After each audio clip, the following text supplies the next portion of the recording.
want to tell another story on Joe Ben too. This is great. I had gotten a Boy Scout axe. It was an axe that probably had a handle about that long on it.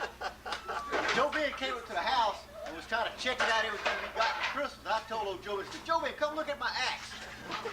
And man, he was checking that thing out. I said, man, let's go outside and try it out. So there was an old tree over by the driveway, and I got out there and was chopping on it. And it almost was getting ready to get chopped down there. And Joe Ben said, let me help you out there. So Joe Ben got the axe, and he got him a brand new pair of shoes for Christmas. That is a shiny brown or black shoes. Oh, he was proud of those things.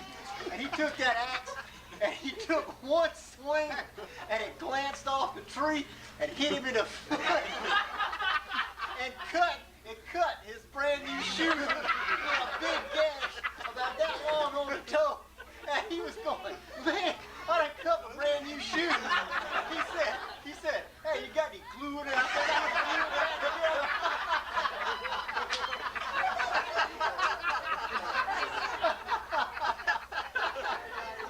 But I'll never forget that. He was scared to death. Ain't Dad was going to get bawling out for cutting his brand new shoes. He was trying to glue everything back together. We want to add one more Joe Ben story to this. Me and Donnie's favorite memory about Joe Ben is when we was probably about 10 or 11 years old. We went up to Aunt Nellie's one morning, and everybody was gone. We was snooping around like we always did. We went back and caught Joe Ben back in the back bedroom, sleeping like a baby. He was sleeping. Huh? Where did you come from? No, this was before. Yeah, this was before. This was before he came back from Vietnam. And we went back here, and Joe Ben was sleeping, sound asleep, with his head straight up on his pillow, flat on his back. And we knew that they had some old boxing gloves in the closet, and they used to make me and Donnie fight each other all the time. But Jimmy and them would come up, so we said, this is our perfect chance. So we went in there, and we got in the closet. We each put a boxing glove on our right arm. And we said, now we're going to go back and each stand on each side of the bed, and we're going to count to 3. And when we do, we're going to each hit Joe Ben as hard as we can. So we went over there, here's Joe Ben just sleeping just as sad as he could. We got on each side of the bed, we went 1, 2, 3. We hit him so hard that his head popped about a foot off the pillow. And it stunned him so bad, he went, oh. And all of a sudden he went, damn! We stood there laughing, and by the time he realized what had happened, he grabbed us, and I swear he was going to kill us that day. But Punk came back there and saved our lives. He said, "Joe Ben, let us go."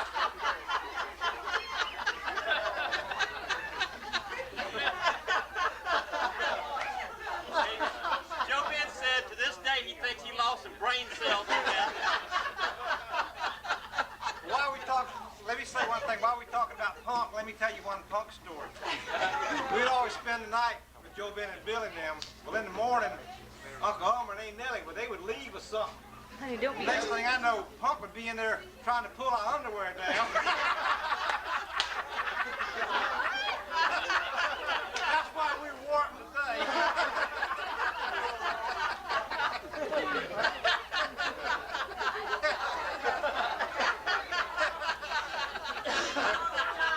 Oh, she just like to wash. She's trying to do nothing but wash. Oh, man. We need Jenny and Les and Harold were always very enterprising boys, and when the adults would go out and all the kids would stay up at our house, the boys decided to earn a little money. And I don't have too many details, maybe they can fill it in, but do you remember the Hoochie Coochie Show boys? They went back in the back bedroom and closed it off. They had some kind of little loincloths they dressed, and then they charged us for the show. You know, it wasn't X-rated, but it was R-rated. I'll tell you something. That sounds just like something Jimmy would come up with. I remember that.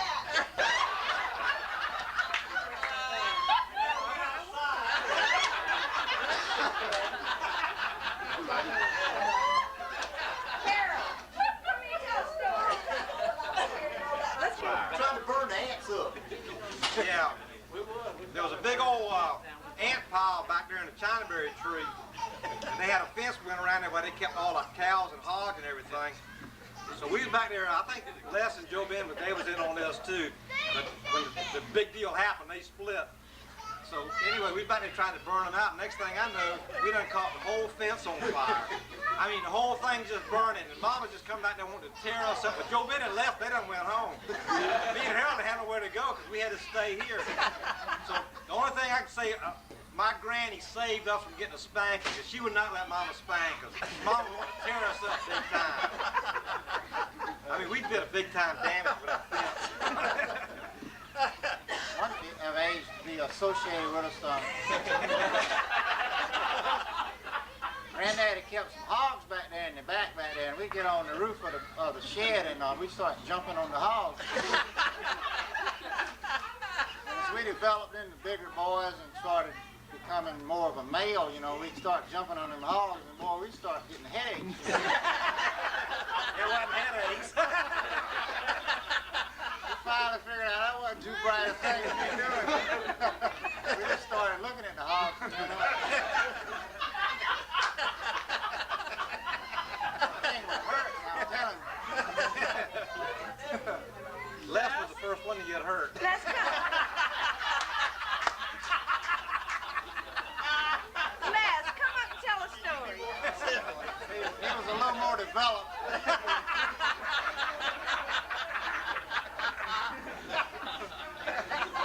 It took me and Jimmy a couple of years. Harold never did get to that stage.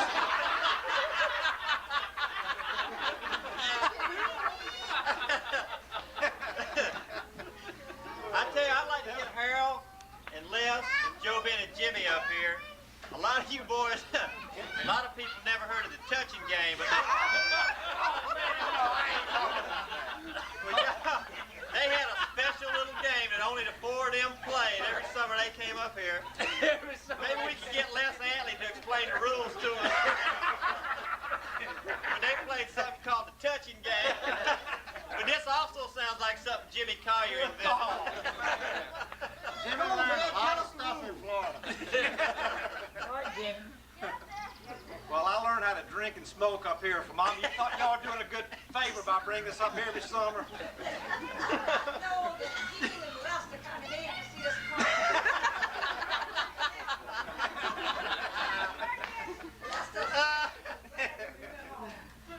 We need to let Aunt Jean talk about her being an accomplice to Nellie going and raiding us out at the Hobbit place now. We can see that old Mercury come cruising down after us, and Aunt Jean would be sitting in there, you know, she'd be so innocent. And Nellie was the culprit. First thing she'd do is smell Joe Ben's breath to see if he'd been smoking. And of course he had. But Billy Weeks taught us all this stuff.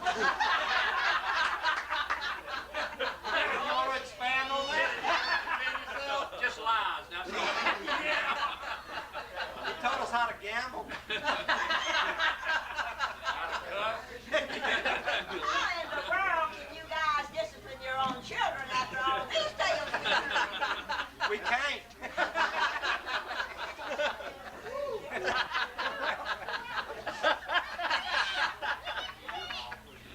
Les, you gotta have a story for us? come on now. Well, you got to tell a story now.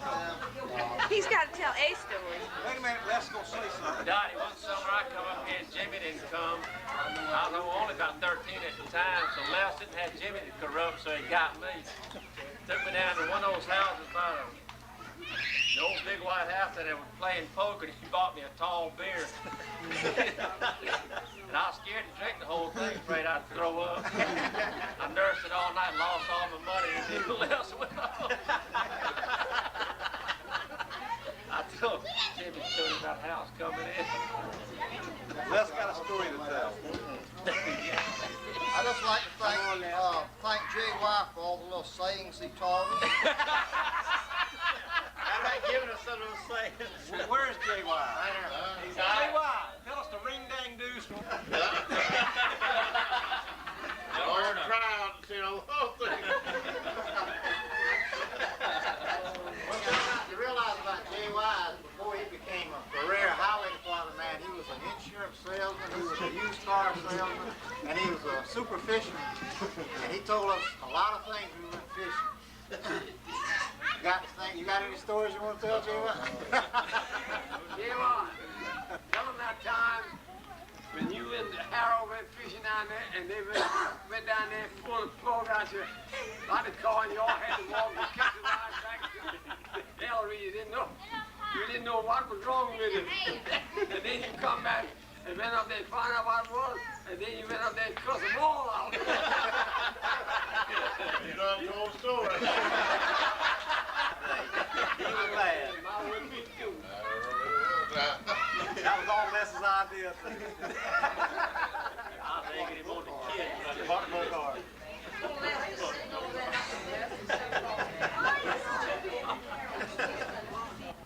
And Joe Ben, this is one of me and Donnie's favorite stories. Joe Ben had just come back from Vietnam, and he had bought a bunch of stereo equipment in Japan. And he had all this stuff, and he was trying to set it up in the dining room, I think. And Uncle Omer had this thing about the air conditioner. Tweet did not like to run the air conditioner during the daytime. So Joe Ben was back here. Well, he didn't want you to be too comfortable. You up there, he didn't want to run it. Yeah. Me and Donnie was trying to help Joe Ben set up all the stereo equipment. Joe Ben we started sweating. We got to turn that air conditioner on. And we couldn't figure out how to turn the air conditioner on. So me and Donnie went out to where the thermostat was, and Donnie turned the thermostat all the way down to 50 degrees. And we didn't think nothing else about it. The air conditioner didn't come on. With Joe Ben, he snooped around, and he finally found out that the circuit breakers was turned off in the hallway. So he goes ahead and turns the circuit breakers on, and the air conditioner comes on. So we go back to working on the stereo equipment. And it was about noontime, so Donnie said, hey man, he says, it's about time for us to go down there. Daddy be home. We got to go down there and eat. So I said, okay, I helped Joe Ben do this one last thing. So Donnie went out there and was waiting for me out in front of the house. About that time, Uncle Homer come home. First thing Uncle Homer found was that air conditioner being turned on. Joe Ben, come here! Now here's Joe Ben just back from Vietnam.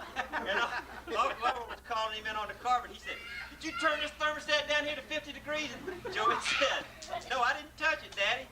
So I was standing right there. He said, Ricky, he said, did you turn it down to 50 degrees? And I said, no, sir. He said, I didn't do it. He said, where's Donnie at? I said, I think he's out there waiting for me to come out there and go home and eat dinner with him. He said, go get him. So I went out there and Donnie was walking up and down the sidewalk. About that time, Uncle Lumber jerked the door out of my hand. And he said, Donnie, come here. So Donnie come walking up there. He said, Donnie, he said, did you turn my thermostat down to 50 degrees like that? Donnie said, yes, sir. And the day before, we had been in Lawrence Park, and Uncle Homer had let us borrow his bicycle, and we were riding it around the pass, and Donnie had hit a big rock and tore up one of his pedals. So Uncle Homer said, and he said, you tore my bicycle up yesterday too, didn't you? And Donnie said, yes, sir. And Uncle Homer took his finger and he put it under Donnie's nose and he said, I'm going to tell you something. As long as you live, he said, don't you touch another damn thing of mine. And Donnie said, yes, sir. And we jumped off them steps and we ran as fast as we could all the way home. Yes, sir. And we gave Uncle Homer a lot of room for about 2 weeks after that. Tell them the one other story about Granddaddy's store in the switch. Well, I came up here one summer. I don't know what got in me and Donnie. Very first day I was up here, we went down there and pulled our trick on with Granddaddy about how we was hot and thirsty, so he'd give us a drink. But he gave us a cold drink. We walked out of the store and we said, let's start picking at Granddaddy. So we started sneaking in the back of the store, like getting around looking at him and stuff like that, pointing at him and running through the back, just the little back part of the store. So Granddaddy come out there. Now, Granddaddy was about 80 years old at the time, and he came back there and he found him a tree and cut a switch about that long on it. And he chased us around a little bit and he couldn't catch us. We would just jump around and going, pointing at him like this. And Granddaddy said, I tell you boys right now, he said, I'm going to tear y'all up and my name ain't Granddaddy. Donnie jumped back and said, your name ain't Granddaddy and your name ain't Jim Antley either.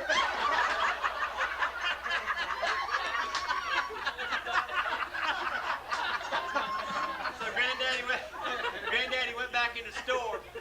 So Donnie said, we decided, let's run all the way through the store this time, from back to front, as hard as we could go. I said, okay, so Donnie said, you go first, because he says, I know he still got that switch with him. So I said, okay, so we got to the back of the store, and we counted to 3, and I took off. I could hear Donnie right behind me. We was hitting them wooden floors as hard as we could go. Boom! Out we went through the front door, around the corner, and I could hear. I was laughing. We was laughing as hard as we could laugh. When we got to the front of the store, I noticed Donnie wasn't laughing no more. we come around to the side of the store, and I was laughing. And I turned around. Donnie had big old crocodile tears coming down his cheek. I said, "Man, what's wrong with you?" He said, "Granddaddy swung at you with that switch and hit me." He had 2 big welts right across the front of his leg.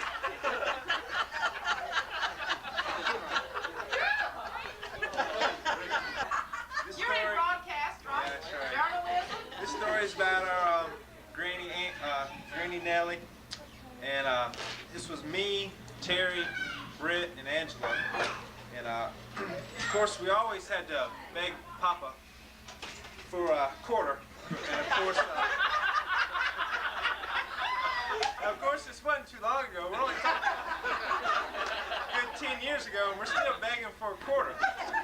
Now, we didn't mind begging, but the question was, he wanted to know what we wanted that quarter for. Of course, we had to tell him we were going to go buy a pack of gum or something. Well, this time, we had collected a couple quarters, and it was me, Terry, Britt, and Angela. We were going to go down to the little video store and play some video games.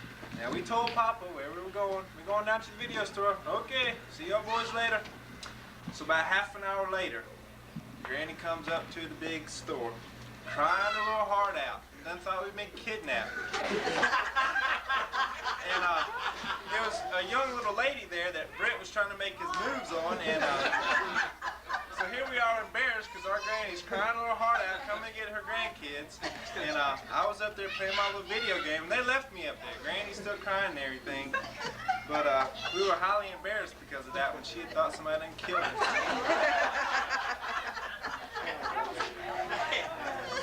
And another story was, this was of our Papa.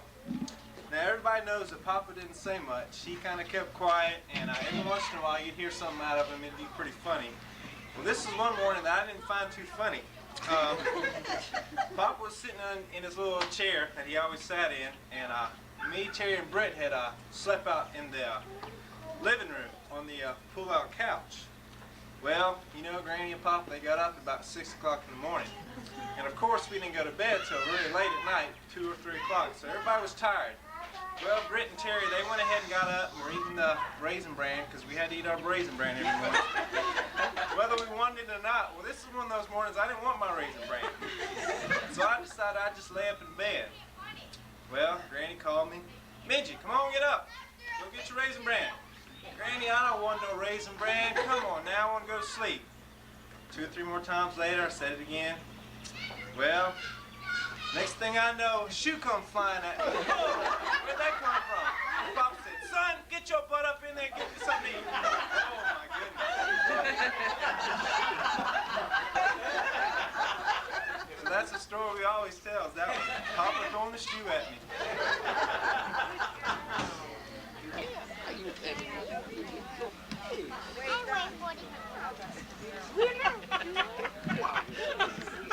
I had to cut it off before I laughed.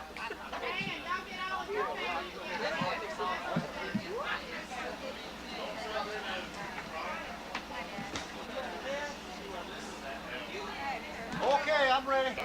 Okay, y'all ready? One more time. One more time. Okay, read me through. Tanny, y'all come on, come on. Hey. Excuse me, darling.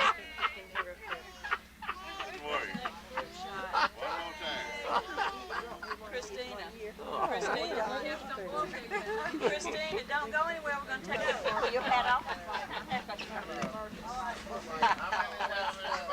The doorway for now. Be here about, I guess. Get out those necks. Hey, Nina, where's Christina? Right here. Come on. All you do is focus on the shoe cast. Christina. All right. Well, you went last time. That was Christina. Right. Stand right. me. My head, that did me. Hey, Christina, stand around and look pretty now. Stay over here. Is that everybody? Les, you think you can go shave your beard off real quick? No. Mr. Uncle Pal. Yes, only one guy. Hey, he's pension. Daddy, that looks like a guy on highway from heaven. He does. I swear he looks just like him. Good boy, Jimmy. All right, let me take over Donnie. Yeah. Where's my You be able to get all this in, Donna? Oh, he couldn't Back do here it. with me. I see Ricky's head is taking up half the frame. Daddy, is there a light to let you know this thing is on or not? No, it has arrows that go across. Donnie, can you get Carolyn in? Where's Carol? Huh? Where's all of us? This is Okay, yeah. Donnie, can you see? All right. Cheese. Cheese. All right.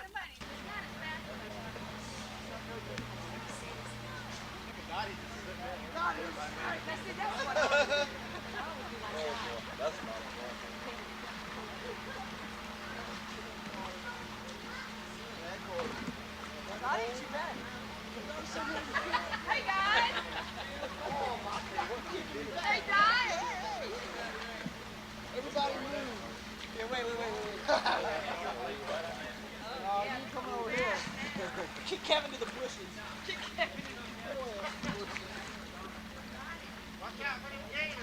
There ain't no gator in this cold water. The water's too cold for a gator.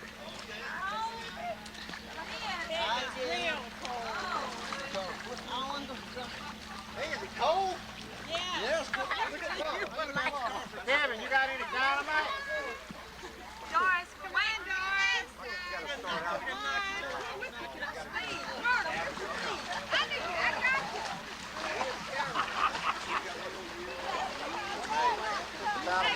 I know, it would, wouldn't it?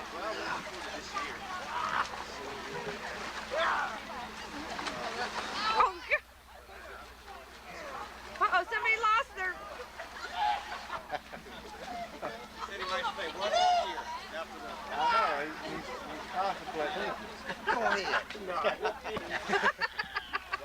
Hanging on the end.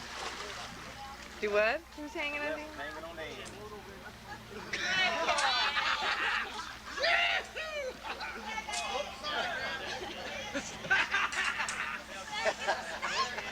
Dorsey, come on, there. You gotta go there. Throw one of the spirit bombs. I got you. Say cheese, Donnie. Hey, Mr. Donnie. Frey. Donnie. Ricka. Cheese. Donnie, whose camera's No. A snake? Now you see why I ain't in there. Billy, I thought you was a big old alligator following us. Catch it right around Linda's neck. A little walk.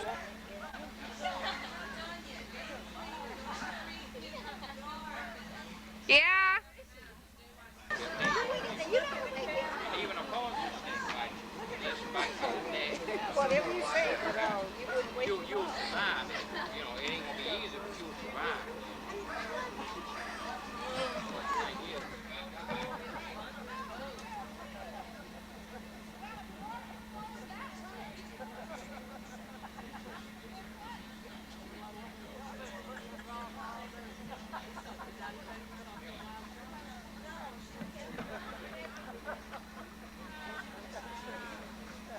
He want to turn somebody over right now. Jimmy can't get in his tube right.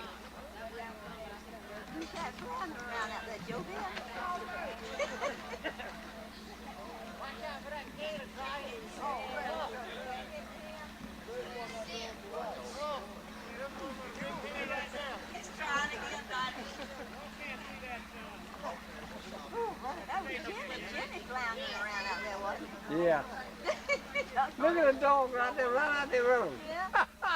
Dog. Hey, watch watch that dog. Don't let that dog down now. Doris, you get this on video? Oh, yeah. It looks like you're just floating on the water. Doc, let the dog out there. Carolyn, hi. Rick, do you have something to say? Y'all better look out for Captain Joe Ben. Y'all better look out for that dog, too. The dog's been in longer than they have. Decided I needed to get in. What does get you going down there?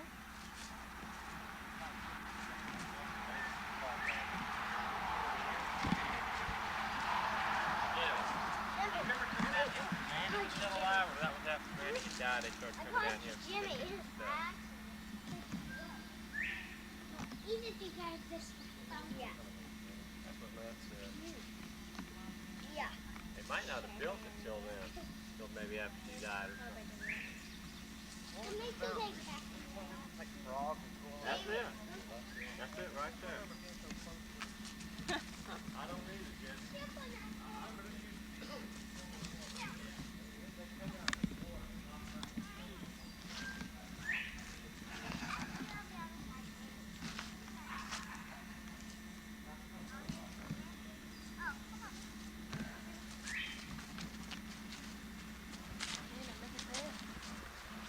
Down there was the little room where Harold did some fish in. He always, they still got that artesian well down there. Keep the water out. Right on that. Water's cold too. Sorry. Let me take that a minute down there. One time you're smoking. Yeah, that's what I remember him smoking, don't you, Jimmy? Yep.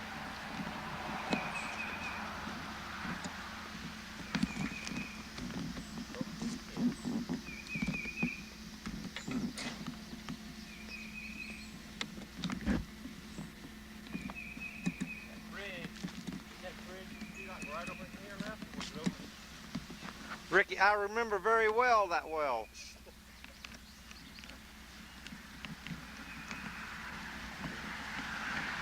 I can imagine somebody trying to get a drink over here and you sneaking up behind them and trying to push them in, probably. Where's that water come from? This comes right out of an underground spring. What's That's that? good water. What do you got that for? Just to keep some water running in there? Les, how's it taste? Real good. Is that good mineral water? It's Ellery water.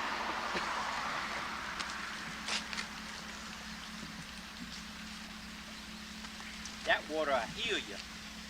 It will? Yeah. You got anything wrong with you? I got a lot of stuff wrong with me. Go down there and take a drink and it'll heal you.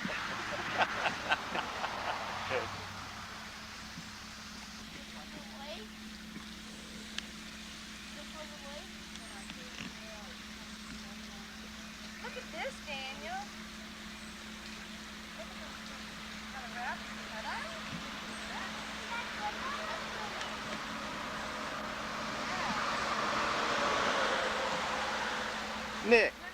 Nick, get out the way!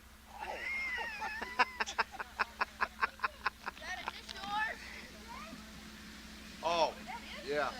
Get out of the camera. Move.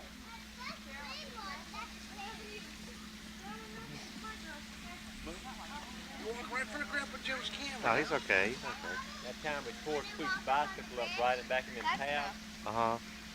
We knew we tore it up, so we took it back over there and we parked it. Where Tweet had parked it. And it was time to go. So me and Donnie ran over there and we got in the car real quick, man. I think we was riding with Uncle Lester. We were sitting in the back seat and they were like messing around. And Tweet came over and got on his bicycle and started to ride it off. He kept looking at Commentary on the water. Take a sip and then look up and say something.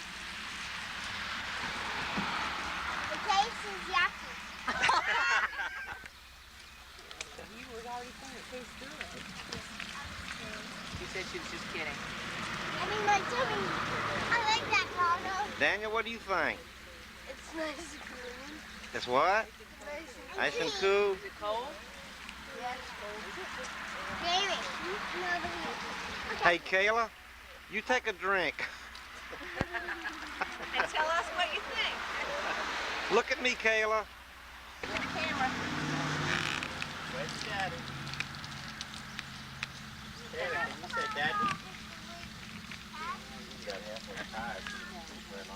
No, let's walk with some big footprints.